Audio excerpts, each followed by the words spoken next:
नमस्कार, मैं हूं आपकी अपनी आवाज अंजलि और आप देख रहे हैं भदोहीवाला का समाचार बुलेटिन। आगे बढ़ने से पहले अगर अभी तक आपने हमारे चैनल को सब्सक्राइब नहीं किया है तो कर लीजिए। आइए नजर डालते हैं आज की प्रमुख खबरों पर। अनियमितता के मामलों में जिले के 2 ग्राम प्रधान को बर्खास्त कर दिया गया है। जिले में पंचायत स्तर पर भ्रष्टाचार और अनियमितता के मामलों में जिला प्रशासन ने सख्त रुख अपनाया है। गोलखरा और जाही ब्लॉक के ग्राम प्रधानों को उनके पद से हटा दिया गया है। जांच में पाया गया कि इन ग्राम पंचायतों में विकास के नाम पर आए लाखों रुपए का गलत इस्तेमाल हुआ।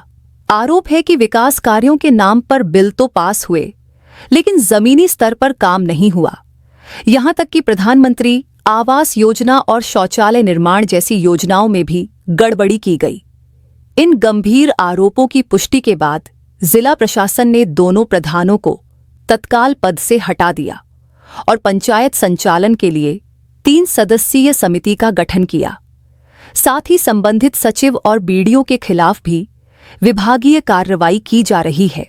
प्रशासन ने साफ कहा है कि भविष्य में अगर किसी भी पंचायत में वित्तीय अनियमितता या फंड के दुरुपयोग की शिकायत मिली तो कठोर कार्रवाई की जाएगी।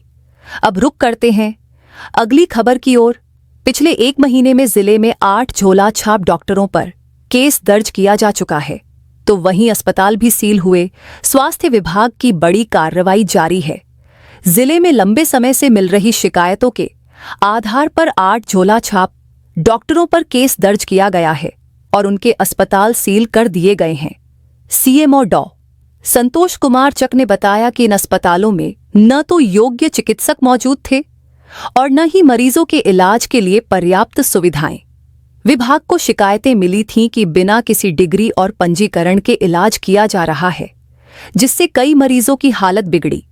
जांच के बाद ये साबित हुआ कि ये अस्पताल न तो रजिस्टर्ड थे न ही मानकों पर खरे उतरते थे। सीएमओ ने साफ कहा है कि अब किसी को भी मरीजों की जिंदगी से खिलवाड़ नहीं करने दिया जाएगा। गौरतलब है कि जिले में निजी अस्पतालों और नर्सिंग होम्स की तादाद बढ़ रही है, लेकिन उनमें से कई पंजीकरण के बिना ही चल रहे हैं। स्वास्थ्य विभाग ने चेतावनी दी है कि आगे भी इसी तरह की कार्रवाई जारी रहेगी। साथ ही सरकारी अस्पतालों की भी निरंतर जांच की जा रही है। डॉक्टरों और कर्मचारियों को निर्देश दिए गए हैं कि वे लापरवाही न बरतें, वरना उन पर भी सख्त कार्रवाई होगी। अब विकास की खबर की चर्चा। जिले के छात्रों और युवाओं के लिए एक ऐतिहासिक पहल की शुरुआत होने जा रही है। ग्राम पंचायतों में लगभग 4 करोड़ रुपए की लागत से डिजिटल लाइब्रेरी बनाई जाएगी। ये डिजिटल लाइब्रेरी ग्रामीण युवाओं को आधुनिक शिक्षा से जोड़ने का काम करेगी। यहाँ ई-पुस्तकें, प्रतियोगी परीक्षाओं की guideline, current affairs, general knowledge और तकनीकी जानकारी उपलब्ध कराई जाएगी। जिला प्रशासन ने किताबों और डिजिटल संसाधनों की खरीद के लिए एक विशेष समिति का गठन किया है। इस समिति की जिम्मेदारी होगी कि लाइब्रेरी का संचालन सुचारू रूप से चले और हर छात्र तक इसका लाभ पहुंचे। इस योजना से खासकर उन छात्रों को फायदा होगा जो बड़े शहरों में जाकर पढ़ाई का खर्च नहीं उठा पाते। अब वे अपने ही गांव में आधुनिक तकनीक और संसाधनों के सहारे प्रतियोगी परीक्षाओं की तैयारी कर पाएंगे।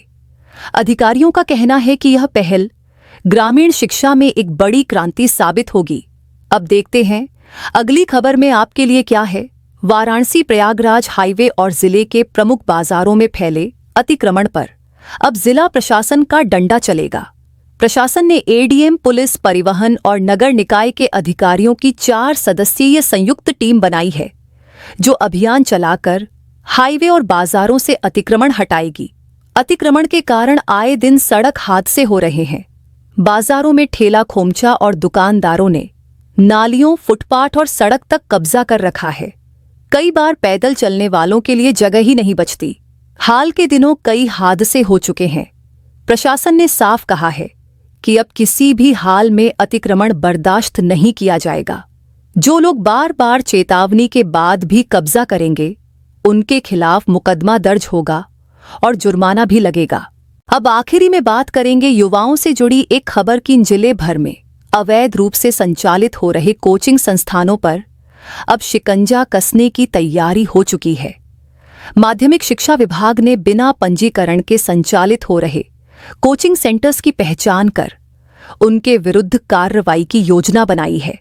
जिला शिक्षा अधिकारी ने बताया कि इसके लिए विशेष जांच टीमें गठित कर दी गई हैं, जो जिले भर के कोचिंग सेंटर्स का निरीक्षण करेंगी। मोटे तौर पर अभियान की प्रमुख बातों पर नजर डालें तो बिना पंजीकरण संचालित कोचिंग संस्थानों की सूची तैयार होगी। अब तक 17 कोचिंग संस्थानों को नोटिस जारी किए जा चुके हैं, तो वहीं विद्यालयों से भी रिपोर्ट मांगी गई है कि कौन कौन से छात्र स्कूल समय में कोचिंग जाते हैं। शिक्षा विभाग के निर्देश पर यह कार्रवाई जिले भर में एक साथ शुरू की जाएगी। जिला शिक्षा विभाग के अनुसार जिन कोचिंग संस्थानों ने नियमानुसार पंजीकरण नहीं कराया है, उनके खिलाफ नियमानुसार सख्त कार्रवाई की जाएगी। इसके लिए जिला स्तर पर 5 टीमों का गठन किया गया है, जो औचक निरीक्षण करेंगी। निरीक्षण के दौरान संस्थान की मान्यता, आधारभूत सुविधाएं, समय सारणी, छात्र संख्या और सुरक्षा मानकों की भी जांच की जाएगी। आज के लिए इतना है, कल फिर मिलेंगे। तब तक के लिए नमस्कार।